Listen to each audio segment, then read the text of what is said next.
Cet appel inaugural à entrer en chemin derrière Jésus est inséparable d'un court enseignement que Jésus formule au chapitre 8.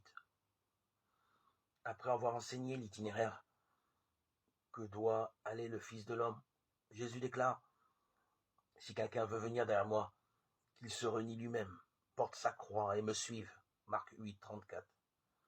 Arriverons-nous à dépasser les réflexes et préventions qu'une longue interprétation ascétique et doloriste de ce verset a sans doute durablement imprimé en nous?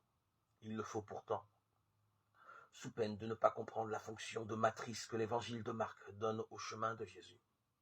Les 4 pécheurs ont été invités à entrer en chemin. Un appel leur a été adressé en ce sens. « Venez derrière moi, je vous ferai devenir pécheurs d'hommes. » Marc 1, 17. Jésus s'adresse maintenant à quiconque envisage d'entrer en chemin, après avoir entendu son appel. « Si quelqu'un veut venir derrière moi », à cet homme-là, Jésus dit alors par quoi il devra passer, qu'il se renie lui-même et porte sa croix. Si la mort de Jésus était au cœur de la foi, on pourrait comprendre que Jésus invite à se raturer en imitant de sa propre mort. Mais l'évangile de Marc met au cœur de la foi le chemin d'investiture que les chrétiens célèbrent en Jésus lorsqu'ils le voient passer par la mort. C'est donc à partir de là qu'il faut entendre le passage que Jésus invite à vivre derrière lui, qu'il se renie lui-même, c'est-à-dire qu'il passe par le deuil d'une certaine représentation de soi. Cette rupture avec son enracinement coutumier l'introduira dans le domaine de la mort.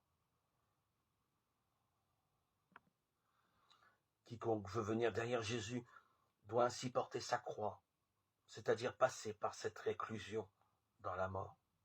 Mais seulement parce que ce passage par la mort est la modalité d'un chemin que Jésus invite à vivre en marchant derrière lui. Qu'il se renie lui-même, porte sa croix et me suive. L'oubli de ce troisième et dernier élément serait mortifère. Il ferait de la rupture imposée une condition à l'obtention d'une nouveauté promise, alors que cette nouveauté est jetée en avant de nous par le propre chemin de Jésus.